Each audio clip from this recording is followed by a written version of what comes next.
penyakit apapun jenisnya, sepanjang penyakit fisik, maka saya akan sembuhkan. Wa nunazzilu minal Qur'ani, kami turunkan semua ayat-ayat Quran punya keistimewaan. Di antara keistimewaan itu, ma huwa syifa'un, ada ayat yang bisa digunakan sebagai obat. Syifa. Nah, ini praktek ini. Saya ulang ya, perhatikan cara memaknainya. Wa nunazzilu minal Qur'an, dan kami turunkan semua ayat-ayat Quran punya keistimewaan.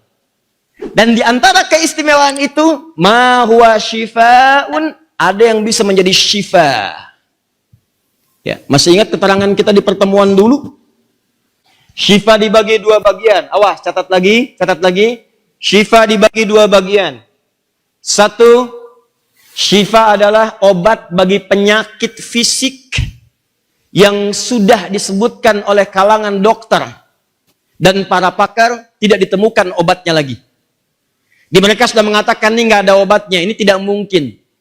Maka kalau semua manusia mengatakan tidak mungkin, itu tanda langsung dari Allah, tinggalkan pendapat manusia, karena Anda sedang dirangkul oleh Allah untuk disembuhkan langsung dari Allah, tidak melalui perantara manapun. Paham ya? Saya ulang, kalau Anda menemukan klaim, misal ada saudara dirawat di rumah sakit, dokter mengatakan ini sudah nggak ada obatnya, ini mustahil, ini nggak bisa, maka itu langsung sinyal dari Allah diberikan, tinggalkan pendapat manusia, langsung beralih kepada Allah Subhanahu wa Ta'ala.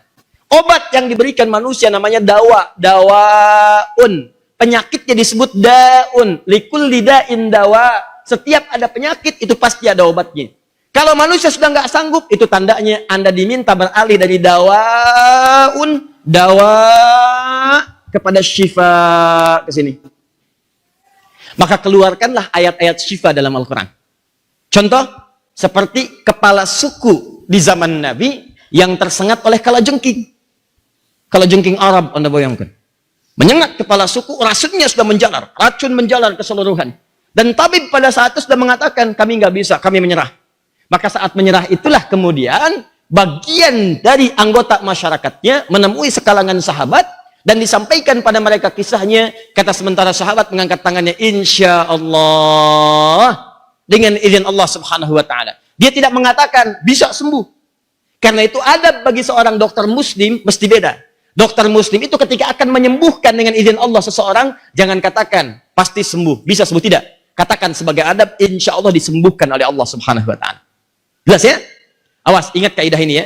Jika Anda melampaui sesuatu ketentuan Allah, maka Allah akan tinggalkan diri Anda dan berpindah kepada ketentuan yang lain. Contoh, kata Allah, kesembuhan ada di saya. Saya titipkan di tangan para dokter.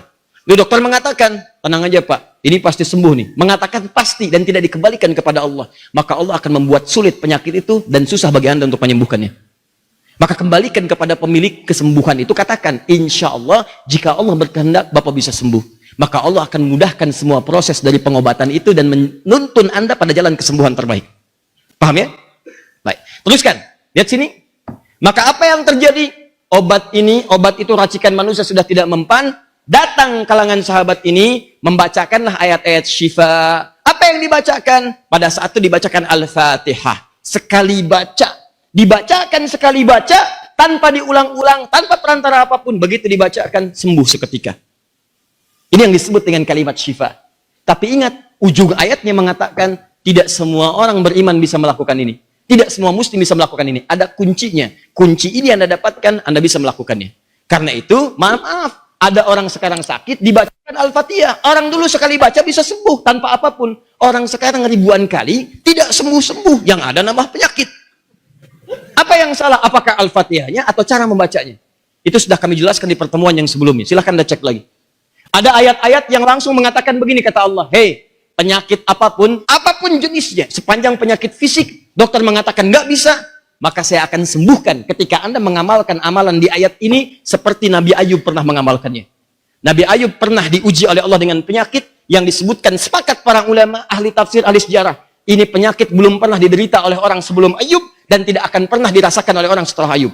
Seakan-akan Allah ingin mengatakan, nih, saya turunkan penyakit paling dahsyat, obatnya nggak pernah ditemukan, nggak akan dirasakan oleh orang sebelumnya, bahkan setelahnya, nih, saya turunkan, saya ujikan kepada Ayub. Dan Ayub mengamalkan amalan. Begitu diamalkan, sembuh Nabi Ayub. Dan di ujung ayatnya kata Allah, wa dzikra lil abidin. Jika ada seorang hamba Allah mengerjakan hal yang sama, ditimpa dengan penyakit, walaupun penyakitnya seperti Ayub, akan saya sembuhkan. Apalagi penyakitnya yang di bawah Nabi Ayub alaihissalam. Rahasianya itu nanti ada di Quran surah ke-21 ayat ke-83 sampai dengan 84. Sebelah kiri di posisinya di mushaf. Nah, yang saya ingin maksudkan, kalau ditemukan kalimat syifa, maka ini diantara keistimewaan ayat Al-Quran. Jelas?